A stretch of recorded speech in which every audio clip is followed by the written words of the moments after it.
السلام علیکم، میں ہوں خالد سعید اور آپ دیکھ رہے ہیں میرا چینل جبات ٹی وی۔ گنبد خضرا دنیا بھر کے عاشقوں کی محبتوں اور الفتوں کا مرکز، یہ وہی گنبد مبارک ہے جس کے بارے میں شاعر کہتا ہے: گنبد خضرا خدا تجھ کو سلامت رکھے، دیکھ لیتے ہیں تجھے پیاس بجھا لیتے ہیں، ہم در آقا پہ سر اپنا جھکا لیتے ہیں، سچ بتانا ارے دنیا تیرا کیا لیتے ہیں، ہم در آقا پہ سر اپنا جھکا لیتے ہیں۔ یہ جو روزہ مبارک ہے اس کی تاریخ کے بارے میں بڑی دلچسپ باتیں مشہور ہیں۔ روزہ رسول صلی اللہ علیہ وسلم جس جگہ پر بنا ہوا ہے اس کو حجرہ عائشہ کہا جاتا ہے، اور اس میں ہی نبی پاک صلی اللہ علیہ وسلم کا وصال ہوا تھا۔ اس حجرہ مبارک کا ایک دروازہ ریاض الجنہ کی طرف کھلتا ہے۔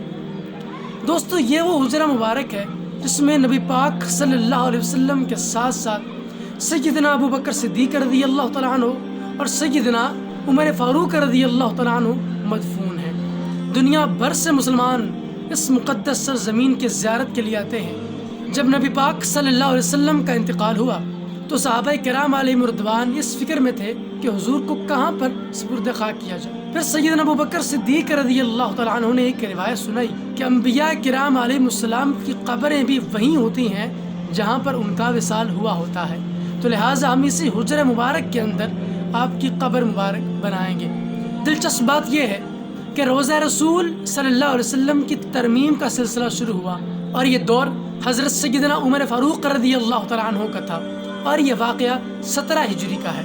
جس میں پہلی ترمیم کی گئی وہ یہ تھی کہ روزہ رسول صلی اللہ علیہ وسلم کے جو ستون تھے ان کو ختم کر کے ان کی جگہ پہ پتھروں کی نئی دیوار تعمیر کی گئی۔ دوسری ترمیم کے بارے میں کہا جاتا ہے کہ یہ الولید بن عبد الملک نے کروائی، اور یہ واقعہ 88 ہجری کا ہے۔ کہا جاتا ہے کہ جب وہ زیارت کے لیے آئے تو اس وقت انہوں نے اس کو نئے سرے سے تعمیر کیا، اور کچھ لوگوں کا خیال یہ بھی ہے کہ سیدنا عمر بن عبد العزیز رضی اللہ تعالیٰ عنہ نے اس کی از سر نو تعمیر کروائی، اور اس کی جو دیوار تھی اس کو 5 گوشہ بنا دیا، یعنی اس کو 5 کونوں والی ایک دیوار بنا دیا تاکہ خانہ کعبہ کے ساتھ اس کی مشابہت نہ ہو سکے۔ حجرہ عائشہ کا رقبہ 10x12 کا تھا۔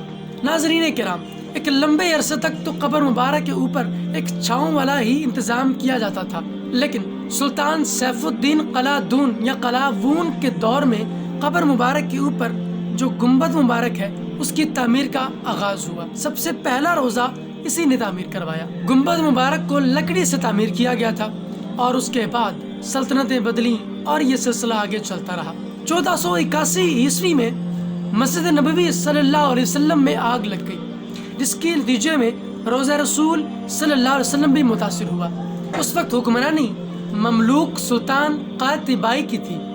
اس نے روزہ رسول صلی اللہ علیہ وسلم کے اوپر جو لکڑی کا حصہ متاثر ہوا تھا اس کے اوپر ایک سیسا کی پرت چڑھا دی جس سے وہ کبھی بھی متاثر نہ ہو، اور اس کو ختم نہیں کروایا بلکہ اس کے اوپر نئے سرے سے روزہ رسول صلی اللہ علیہ وسلم پتھروں سے تعمیر کیا۔ 16ویں صدی میں عثمانی سلطان سلیمان اعظم نے روزہ مبارک کی دیواروں کو سیسے کی دیواروں سے مزید مڑوا دیا اور اس کی مزید پختگی کر دی تاکہ کسی بھی نقصان کا اندیشہ باقی نہ رہے۔ اس کے بعد آخری ترمیم بھی ترکوں کے ہی حصے میں آئی۔ 1818 میں عثمانی سلطان محمود بن عبد الحمید نے اس کو آخری مرتبہ مرمت کروایا اور اس کو سبز رنگ دے دیا۔ روزہ رسول صلی اللہ علیہ وسلم کے رنگوں کے بارے میں بھی بہت دلچسپ باتیں ملتی ہیں۔ روزہ رسول صلی اللہ علیہ وسلم پر جب سب سے پہلا رنگ ہوا تو وہ زرد تھا۔ کچھ لوگوں کے خیال میں وہ کچا پیلا رنگ تھا جو دور سے دیکھنے میں پیلا رنگ یا سفیدی مائل نظر آتا تھا۔ تاریخ دان یہ بھی کہتے ہیں کہ 1483 میں جب گنبد خضرا کو ایک بار پھر تعمیر کیا گیا اس وقت اس کو کالے پتھر سے تعمیر کیا گیا اور اس کے اوپر نیلا اور سفید رنگ کیا گیا۔ اس کا اوپر کا حصہ نیلے رنگ سے بنایا گیا اور نیچے کا حصہ سفید رنگ سے ڈھک دیا گیا۔ 1572 میں ایک بار پھر روزہ رسول صلی اللہ علیہ وسلم کو کچھ تاریخ دانوں کے مطابق تعمیر کیا گیا، اور اس مرتبہ اس کے اندر ایک رنگ نہیں بلکہ مختلف رنگوں کے پتھر لگائے گئے، اور اس کا نام القبۃ المتلونہ رکھا گیا، یعنی مختلف رنگوں کا